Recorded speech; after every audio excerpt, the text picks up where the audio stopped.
Welcome back to the Boomerang podcast. I'm here with my good friend Bob Branch. Pleasure to be here, man. Thanks for coming in, Bob. We just had a bash over the weekend. We did. Cigar and bourbon, right? Cigar and bourbon.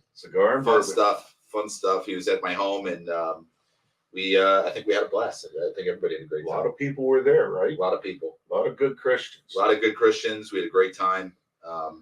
Bob's running here in Maricopa County. Tell him what you're running for. Well, I'm Dr. Bob Branch. I'm running for Maricopa County Board of Supervisors, District 4, which basically is like 56th Avenue all the way to Tonopah and I-10 all the way to Wickenburg and up to the Yavapai County. What is your position and what does it do? What is the function of it? You know, Maricopa County Board of Supervisors, they oversee all 61 departments and elected officials and 26 advisory boards. They oversee all the budgets, and it's about a $5,000 budget for 4,500,000 people. So it's a pretty big thing for 5 people. That's right? Insane. That's insane. So yeah, 5 people serve on that board, and they're responsible for all the budgets. Got it.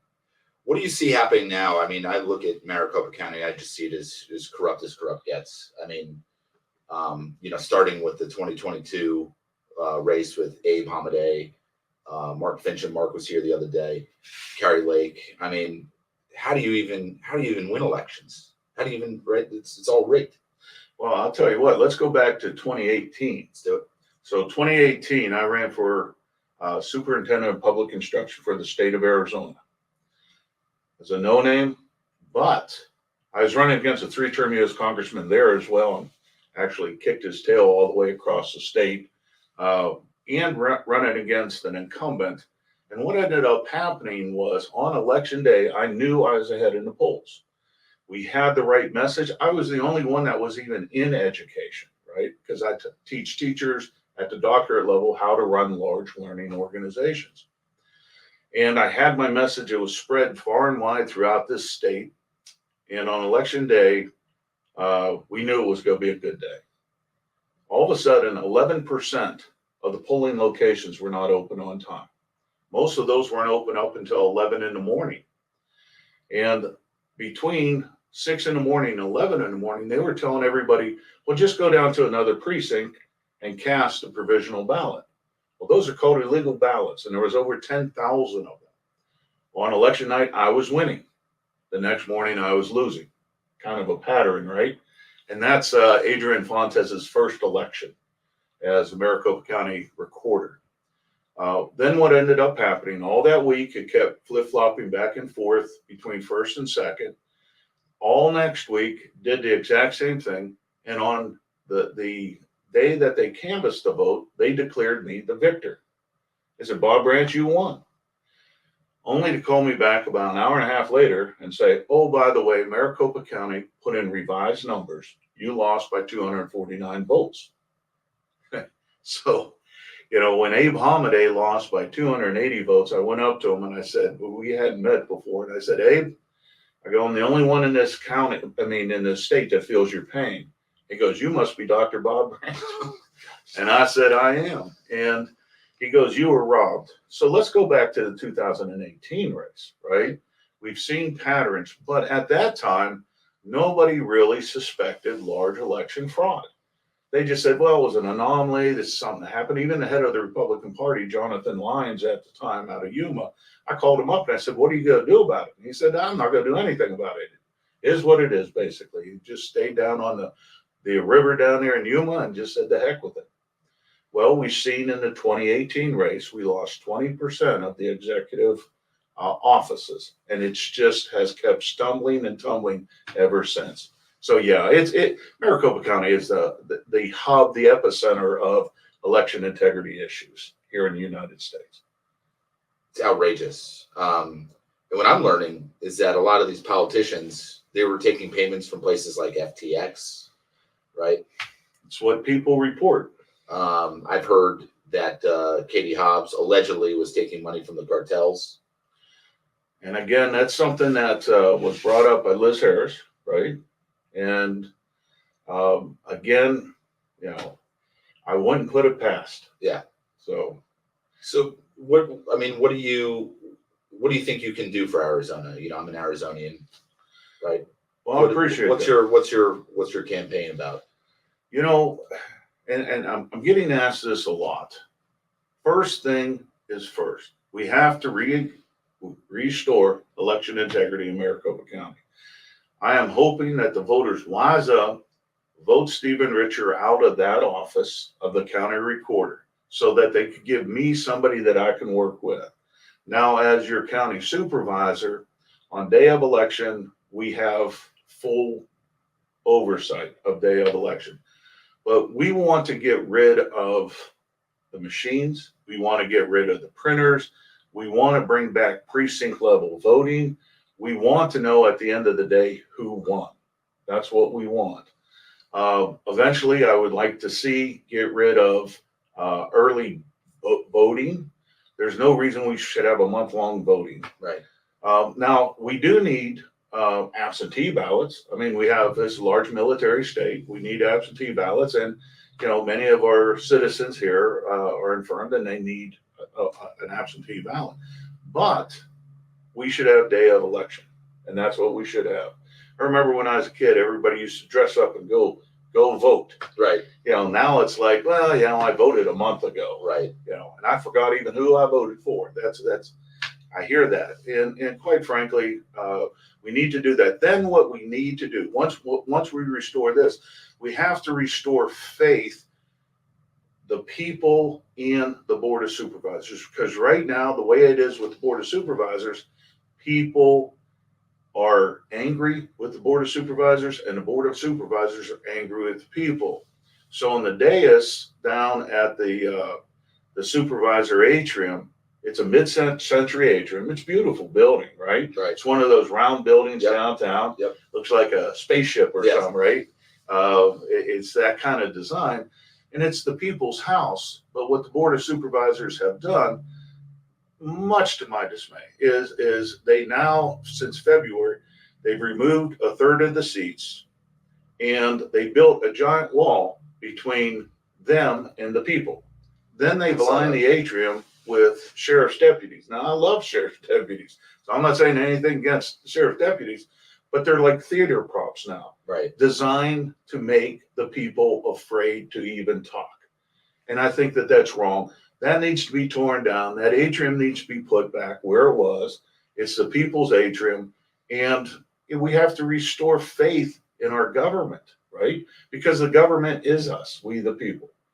And I would only be your servant, right, for this board. And there is absolutely no reason that we have this animosity between the two. And we have to get rid of everybody that's on that board right now. Should be voted up. Now, Clint Hickman, who is currently in the seat that I'm running for, he has said he's not running again. He has said, and he is not running again. There's only two people in this race for the Republicans. And so we know that position is going to be a new person, but all of them need to go. And tell us about your opponent in this race. Well, I'm going against a 3-term U.S. Congresswoman, Debbie Lesko. Why she's running in this race, I don't know. She said that she was leaving Congress. The Congress is broken, and she's leaving. Of course, it's amazing because I remember when she went to Congress, she said, "I'll fix it." Right. Right. I'll fix it. Well, classic. Yeah. Well, now she served 5 years, and it'll be 6 years at the end of this year. And she's earned her retirement for the rest of her life, and now she's moving on. Clint Hickman, he was on Politics Unplugged after he announced that he was no longer going to run. And he said, well, on the day he announced that he was not going to run, Debbie Lesko called him up and said, "What does this job entail? I might want it." It's like, you have 61 departments in this county. You're managing a $5 billion budget. You need somebody that's actually worked in county politics. Now, I'm in my 7th term in county politics.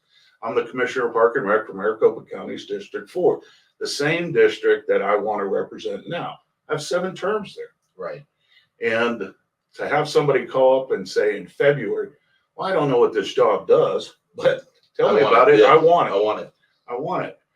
Now, Bram Resnick, not a huge fan of him, but Channel 12, Arizona Republic, and all this have been reporting that if she spends just 3 years in this job, her retirement goes up 500%. Outrageous. It's outrageous. So, yes, I'm going against a legislator. A legislator, when you're rank and file, their 3 jobs are clear. First, fundraise. You got to feed the belly of the beast up there in Washington, D.C.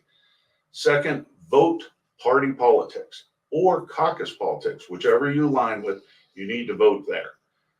Third, get reelected. Say, do anything you can do to get reelected. That's their function. None of this is really serving the people back here in the district. It is serving the belly of the beast up there in Washington. And that's my opponent's been doing that for 15 years. So she's well versed at it, but I'm a businessman and I'm a leader.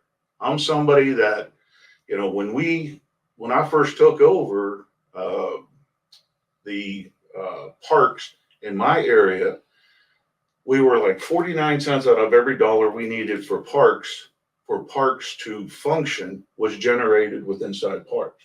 Now it's 94 cents. Our parks back in those days were somewhat in disrepair.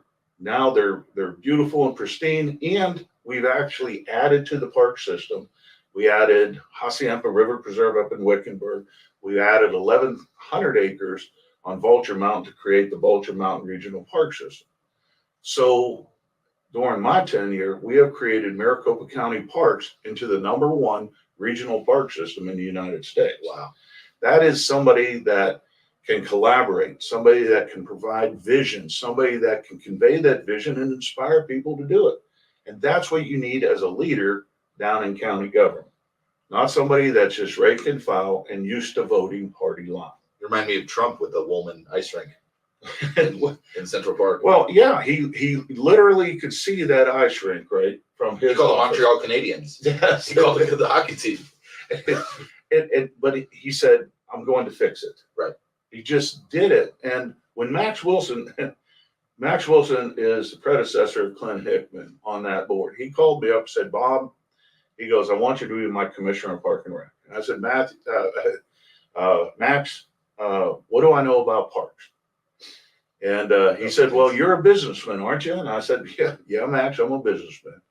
He said, you like hunting and fishing. And for those out there, that's hunting and fishing. In the South, it's hunting and fishing.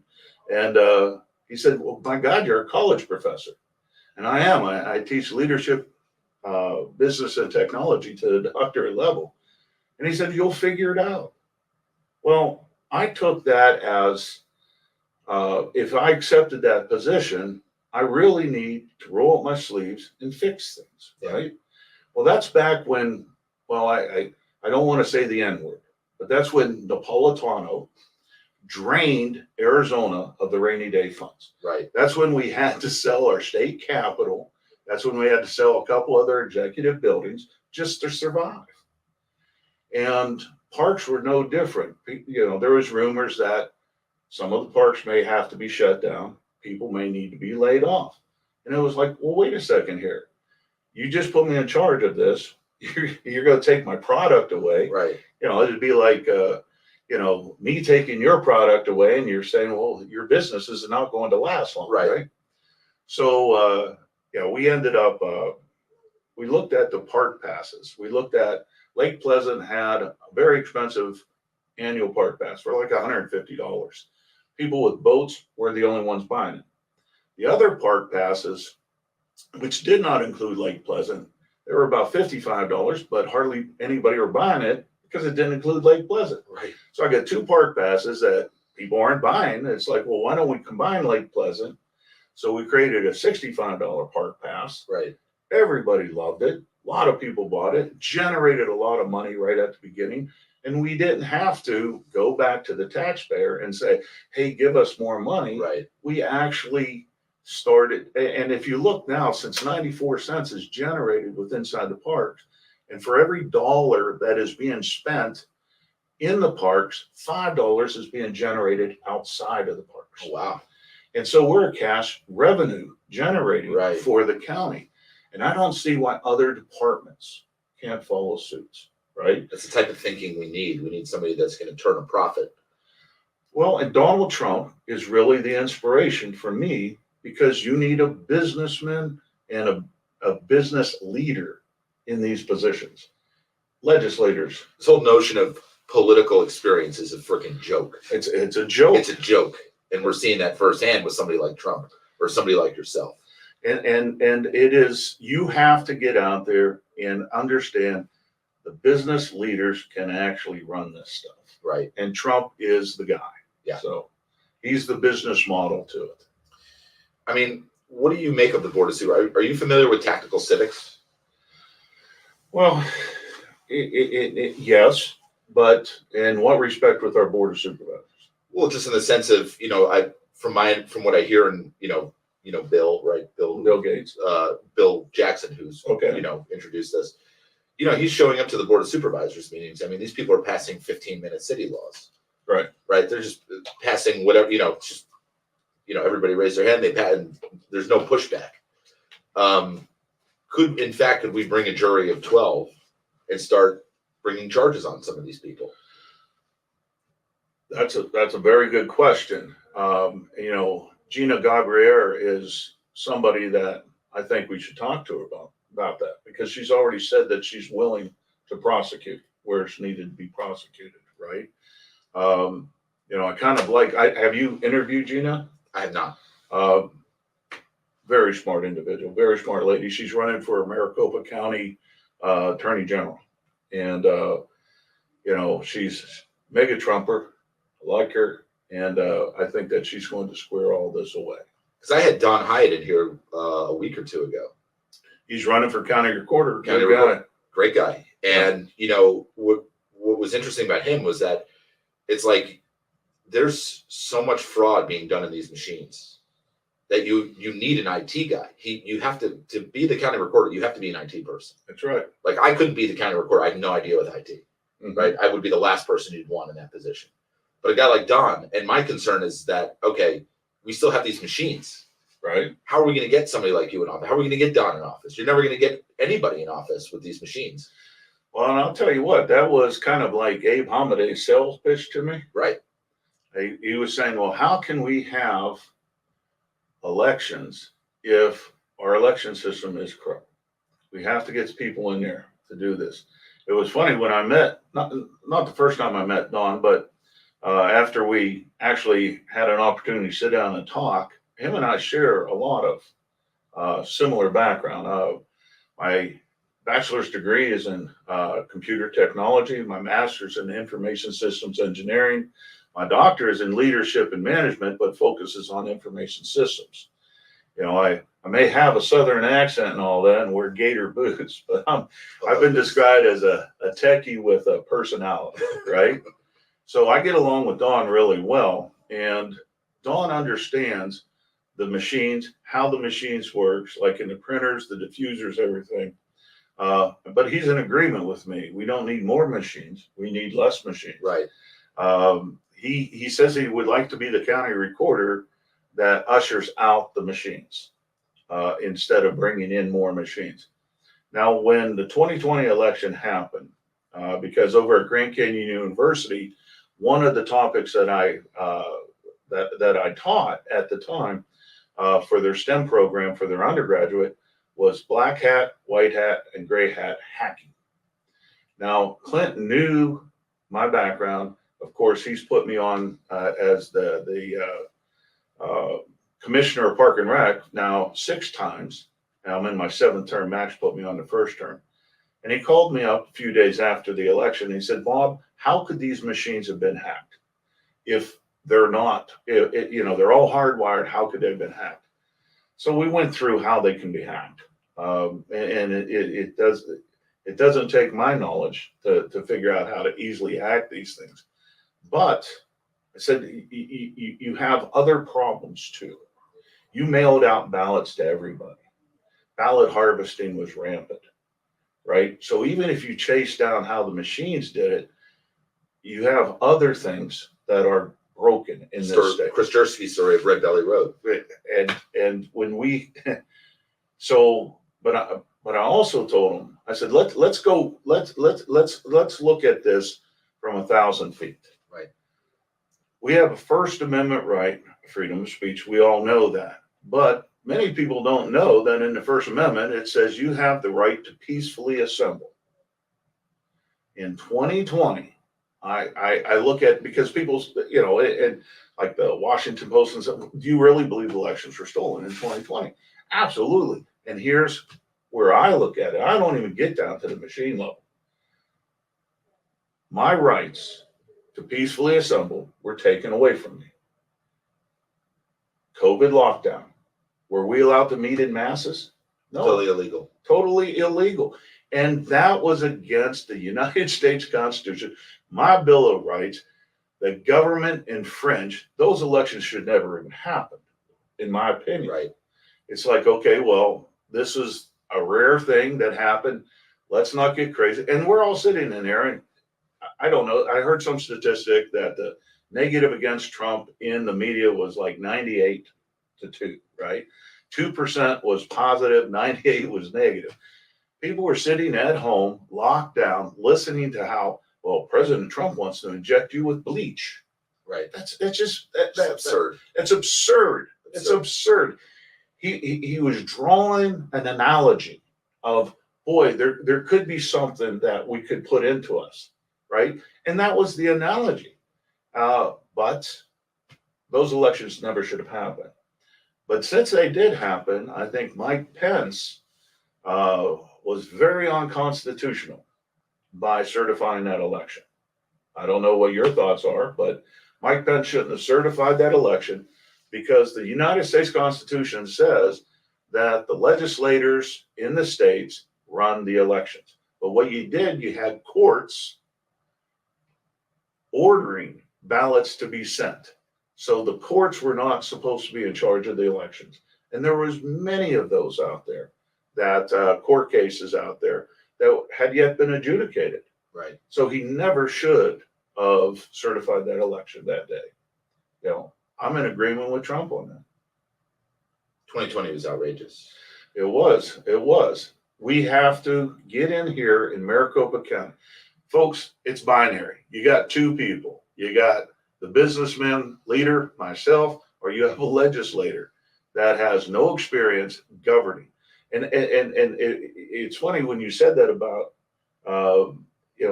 experience, political experience. A legislator does not govern. And people say, well, yeah, it's in government. No, it's maybe in government, Right. but they don't govern. They regulate. Right. They tax. Right. And then they figure out how to waste your money and spend it, right? I like the saying that if you earn it, they tax it. Right. If you spend it, they tax it. If you save it, they tax it. If you invest it, and people invest in yours, they tax it, right? If you can eat it, they tax it. Drink it, they tax it. Drive it, they tax it. And if you can sleep in it, they'll tax it. If you give it away, they'll tax it. And when you die, they'll tax it. And they'll waste it when they spend it. And that's a legislator. So we don't need that in county government, folks. So when let's say you get into office, what would be your first plan of action? What would you do? Okay. First things, and it isn't just one thing, right? It is, first of all, assuring people in the very first meeting the actions between the county board of supervisor and the recorder's office, how we are going to work in collaboration to make sure that we always have election integrity, and give a step-by-step, I have a plan, a step-by-step approach on how to do that in that function.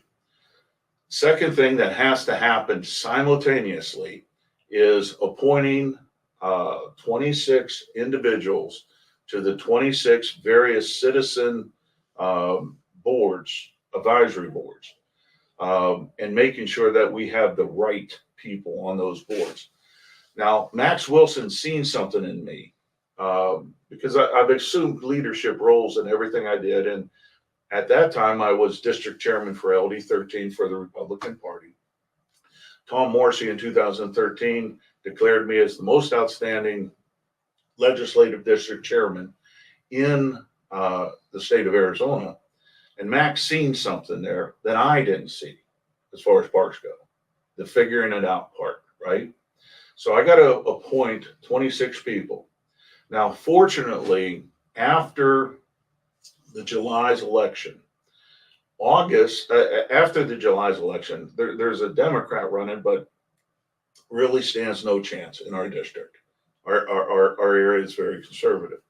So at that point in time, we can start looking at people, start thinking about who we could possibly have in those and have meetings along those lines.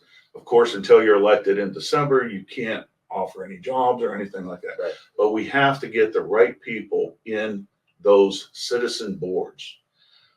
Third, we have to make sure that the people understand that this is the government of the people, by the people, for the people. So that dais has to be returned to the way it was. And the people have to assure that when they walk into the dais, they will be heard. Now, a lot of people come down to the Board of Supervisors meeting and they make a mistake when they say, well, how come, they're going through 30 line items and they're just saying all in favor, say aye, and it's passed. Well, those citizen boards that I told you about is where we should really be voicing our opinion. If you don't like what parks are doing, go to the parks meeting because that's where everything's getting done. Right. Because by the time we advise the Board of Supervisors how to vote, it's pretty much a done deal, right? So go to those meetings. That's where you need to be at and heard as well as County Board of Supervisors meeting. And that is three things right off the bat we have to assure. Now, my opponent's out there giving huge campaign promises. Of course, remember the third job of a legislator, say anything, do anything to get elected, right? Folks, it's the honest God's truth, because if they promise you anything and it doesn't happen, they could just blame it on the opposition. Right. Oh boy, I had good intent,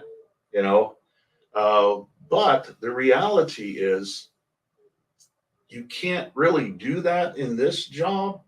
And what I mean by that is she came out the other day and she said, I'm going to increase the sheriff's budget. Okay. We don't even know who the sheriff's going to be.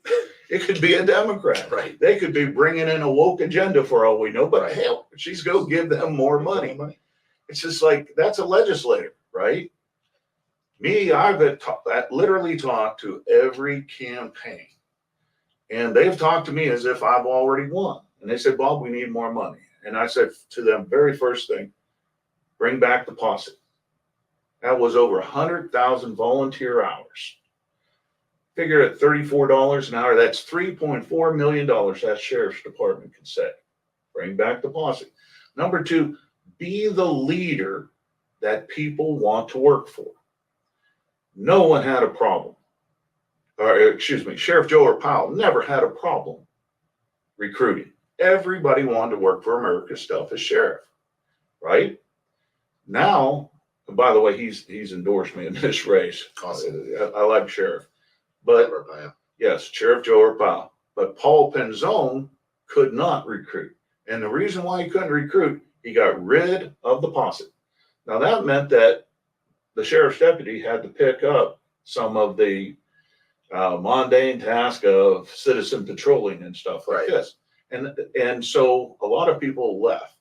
But then Paul Penzone went out and he threw several of the members of his sheriff's organization under the bus in a press conference. So nobody wanted to work for him. And so we haven't had a sheriff that could recruit. Now you come to me and show that you're that leader and you can recruit. And you show to me that you're bringing back the posse. Even two of the Democrats talked to me about this. And I said, I don't care if you call it a posse or not, but bring back the citizen patrol. And I said, you prove to me you're that leader and you need money to keep us safe.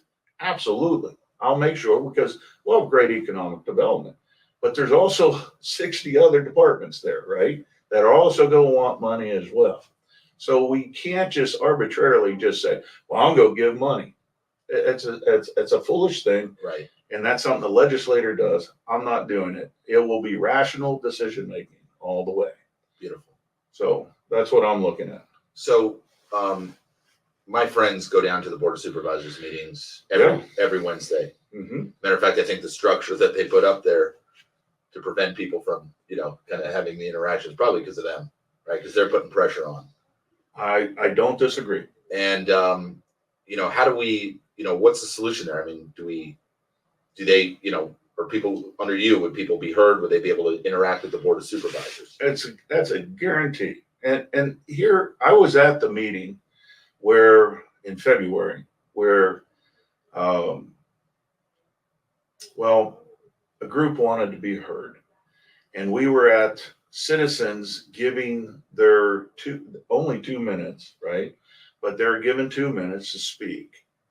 And the Board of Supervisors, because people were applauding a lot of things that people were saying. And I remember the chairman Sellers down there, he got very upset. He said, one more outburst, we're leaving. The reality is they needed to go to another meeting too. And what ended up happening is another, round of applause, and they didn't even gavel out. They just ran out, and several people ran down towards the supervisor's area. And instead of leaving, see what I would have expected, and Matthew, in all seriousness, there's got to be adults in the room where we sit down and we say, okay, how do we iron these differences out, right? I would have expected Sheriff Strickland to be called in and say, okay, let's sit down. How do we diffuse this situation? Remember, Thomas Jefferson said that when the government fears the people, we have liberty. Well, they showed fear, right? And I even told them this down at a meeting recently. I said, well, that's good, because it shows that we can have liberty. People actually can stand up. And that is also one of our rights, where we can be, redress our grievances. So, and back in the First Amendment. But what they did not act like adults. What they did is they destroyed the dais, built a wall, lined it with sheriff's deputies to strike fear into these group of people that you're talking about. Tyranny. And that is tyranny. When the people fear the government, you have tyranny. And, and I can't really point to one individual that I know on the board that would want to be seen as tyrannical. Their actions were tyrannical, and it can't be accepted. They need to, wow, I feel like Ronald Reagan. They need to tear down that wall. But that's the truth, right? They need to tear down that wall, because that wall, when you put up a wall between the people and you don't allow them to speak, you don't even give them the respect they deserve, then why are you in that position, right? You ran for the position, sit there and listen to them and understand they actually have a true point of view. May not be right. It may be right, but they still need to be heard. Everybody should be heard. So yeah, you have my word. We're going to tear down. Now again, I have your honor and great. We will tear down that wall, Mr. Gorbachev, right? But we will tear it down, and the people will be heard. But I would also like to tell the group of people, and some of them are friends, right, that make your voices heard also at the citizen boards, because they're the ones making decisions. Amazing. Where can people find you? Well, on vote,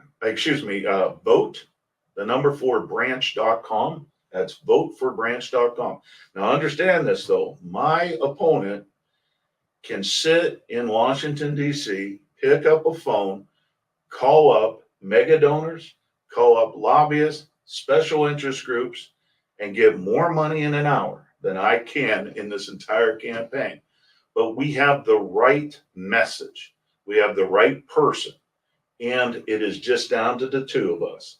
So any donations that you can make, click on that little donate button. I'm sure everybody out there can afford $20. Yeah. I always donate. And there are some people out there that can afford $6,650. So whatever you can donate, because this election, I don't care where you're at in the United States, this is one of the most vital elections that we're going to have in the country, and that is to restore Maricopa County. So that's how they can get a hold of me. Vote the number 4 branch, like on a tree.com. We'll put a link in the description. Well, I appreciate it too. And I sent you a little link on my first campaign. Yes, ad. the campaign ad. I'll have Bill edit that in with the footage. Well, and it will explain why a U.S. Congresswoman leaves U.S. Congress to run for county government. Guys, so important. So important. If you're here in Arizona, support Bob. Great guy. And thank you for. Well, even if you're not here in Arizona. Yeah. Even donate anyway. Yeah. You're sitting in Pittsburgh, Pennsylvania, and you don't like what's happening with Maricopa County, put it in there. Yep. But I appreciate the opportunity, man. Thank you, Bob. Appreciate you coming on. You betcha. Thank you, sir. Adios, guys. Thanks for watching.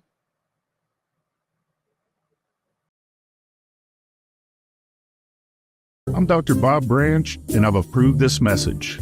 Ever notice politicians never want you to think? Actually think. To ask the hard questions. We can't afford to vote mindlessly anymore.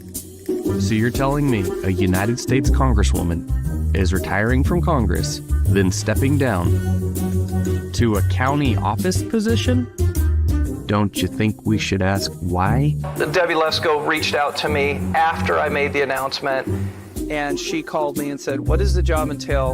And I might be interested. First, my jaw hit the floor a little bit, Dennis, because you usually see supervisors running for higher office to go to Congress. I've not seen a U.S. congressperson deciding to serve at a local level. Lesko only has to spend one term in office and order 5 times her retirement.